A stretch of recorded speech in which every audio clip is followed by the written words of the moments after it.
अस्सलामुअलैकुम and welcome to my YouTube channel easy learning. हम unit 6 कर रहे थे the Mauryan and the Gupta empires. इसका आज हम लास्ट पार्ट करेंगे। तो चलिए स्टार्ट करते हैं। वीडियो स्टार्ट करने से पहले आपसे रिक्वेस्ट है कि अगर आपने चैनल को सब्सक्राइब नहीं किया तो काइंडली सब्सक्राइब कर लीजिएगा।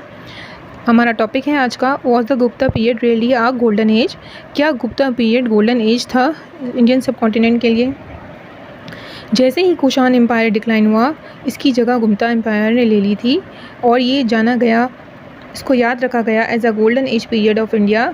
बहुत सारे हिस्टोरियन इस बात से एग्री करते हैं कि गुप्ता फैमिली आई थी वैश्य डायनेस्टी से, जिसका मतलब वो लो वैदिक कास्ट से आई थी, यानी जो चौथी कास्ट थी उसमें से, लोअर कास्ट में से ये लोग आए थे हुकूमत करने। पहला रिकॉर्डेड गुप्ता रूलर का नाम सर गुप्ता था, जिसने छोटी छोटी किंगडम्स बनाई थी मगधाना, जहाँ आज मॉडर्न बिहार मौजूद है। अब हम पढ़ते हैं चंद्रगुप्ता वन के बारे में। चंद्रगुप्ता ने अपने जो वन था उसने एक्सपेंड किया था गुप्ता एम्पायर को मिलिट्री कॉन्क्यूज के ज़रिए, यानी इसने अपनी मिलिट्री को बढ़ाया था और इसने मैरिज अलाइंस बनाई थी। यहाँ पर शेड्यूल्ड मैरिज अलाइंस का मतलब है पॉलिटिकल स्टेबिलिटी। मैरिज अलाइंस का मीन्स हुआ कि डिफरेंट पॉलिटिकल पार्टीज़ जो है वो आपस में क्या हो गई थी, यूनाइटेड हो गई थी। इसके अलावा गुप्ता रूलर्स ने एक स्ट्रॉन्ग आर्मी बनाई थी जो अपने डिसिप्लिन की वजह से जानी जाती थी, और उनके अंदर बहुत सारे स्किल वर्कर्स थे जो archers armed with bamboo and steel bows बना रहे थे। वार एलिफेंट्स को भी बहुत इफ़ेक्टिवली यूज़ किया जाता था जंग के दौरान। अब है समुद्रा गुप्ता, जो कि आए थे 335 BC से लेकर 380 CE के दौरान। समुद्रा गुप्ता ने रूल किया 45 ईयर्स तक और एलिटली कॉन्कर्ड 22 किंगडम्स, और उसने जो है वो हुकूमत की 22 किंगडम्स में। जो रिकॉर्ड हुआ, एलिजिटली का मतलब होता है रिकॉर्ड किया गया कि उसने 22 किंगडम्स पे हुकूमत की थी, जहां आज कश्मीर और अफ़गानिस्तान मौजूद है। चंद्रगुप्ता 2 के बारे में पढ़ते हैं कि चंद्रगुप्ता 2 को नोट किया गया क्योंकि उसने बहुत ज़्यादा वर्कआउट किया था मैथमेटिक्स पर, आर्ट पे, साइंस पे और ट्रेड पे। गुप्ता स्कॉलर जिसका नाम आर्यभट्टा था, उसने जैसे सूरज गिरहण और चांद गिरहण के बारे में स्टडी किया था, और उसने बताया था कि अर्थ जो है वो सन के गिर्द घूमता है और मून और दूसरे प्लैनेट इससे रिफ्लेक्टेड लाइट लेते हैं। सिस्टम ऑफ इंडियन न्यूमरल्स, यानी इंडिया में जो नंबर्स का कॉन्सेप्ट है वो कॉन्सेप्ट ऑफ ज़ीरो और मैथमेटिकल आइडिया जो पाई का है वो फर्दर डेवलप हुआ इन सिविलाइजेशंस के अंदर ही।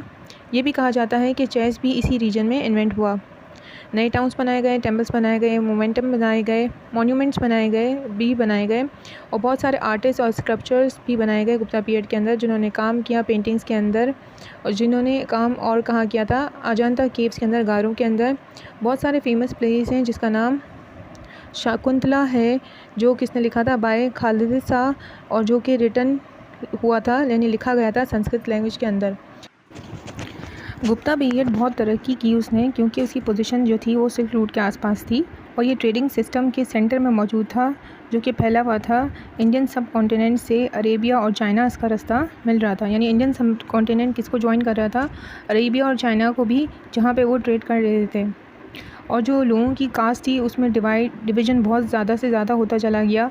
जो हाईएस्ट पुजारी थे यानी ब्राह्मण्स, उनको ज़्यादा से ज़्यादा रिस्पेक्ट देने जाने लगी, और लोअर कास्ट जो कि अनटचेबल थे उनको बहुत बुरे तरीके से ट्रीट किया जाने लगा, जब पहले कभी इनको इस तरह से ट्रीट नहीं किया गया था। वुमेंस की लाइफ को भी बहुत मुश्किल बना दिया गया था, और उनको ये अलाउ नहीं था, इजाज़त नहीं थी कि वो शादी के बाद जो है वो प्रॉपर्टी में अपना हिस्सा मांग सकती थी अगर वो विधवा है, यानी उनके हस्बैंड की अगर डेथ हो गई है। चाइल्ड मैरिजेस पे भी बहुत ज़्यादा ध्यान दिया गया। वहाँ पर बच्चों की शादियाँ अर्ली एज में करा दी जाती थी, जो कि गलत था। आमतौर पे जो है ज़िंदगी बहुत मुश्किल हो रही थी लोअर कास्ट के लिए। अब यहाँ पे फैक्ट ये के बारे में बता रहे हैं कि अजंता केव्स एक एग्जांपल है गुप्ता पेंटिंग की और स्कल्पचर की, और ये बहुत पुरानी है गुप्ता पीरियड से भी, यानी ये माना जाता है कि ये गुप्ता पीरियड के नहीं है। इनफैक्ट बहुत ज़्यादा और केव्स भी इनके साथ शामिल कर दी गई हैं अजंता केव्स के साथ। इस दौरान गुप्ता पीरियड के दौरान अजंता केव के साथ और सारी दूसरी भी केव्स को, यानी गारों को, उनके साथ ज्वाइन कर दिया गया है। हिंदू रूलर्स बहुत हैप्पी थे कि बुद्धिस्ट की वॉल्स बनाई जा रही हैं, और उसके लिए उन्हें पे भी कर रहे थे, जो ये वॉल्स बना रहे थे, यानी क्रिएट कर रहे थे, यहाँ पे बुद्धिस्ट की स्कल्पचर्स बना रहे थे। किस तरह गुप्ता एम्पायर एंड हुआ, इसके बारे में हम पढ़ते हैं। लास्ट हमारा टॉपिक है। गुप्ता एम्पायर ऑलरेडी डिक्लाइन का शिकार हो गया था। समुद्रा गुप्ता के दौर में क्योंकि उसको सक्सेस मिल चुकी थी। ड्यूरिंग द 480 CE में 480 CE के आसपास नोमैडिक पीपल यानी जो एक जगह से दूसरी जगह ट्रैवल करते रहते हैं, अपनी ज़िंदगी का गुजर बसर करते हैं, जिनका नाम जो है एक्चुअली हंस था, वो दाखिल हो गए थे नॉर्थ वेस्ट गुप्ता एम्पायर में सेंट्रल एशिया से, और उन्होंने अपना एम्पायर वहाँ पे इस्टेब्लिश कर लिया था। अब आपको समझ आया होगा। अगर आपको वीडियो अच्छी लगती है तो कहानी लाइक करें, शेयर करें और सब्सक्राइब करें। जज़ाकल्लाह।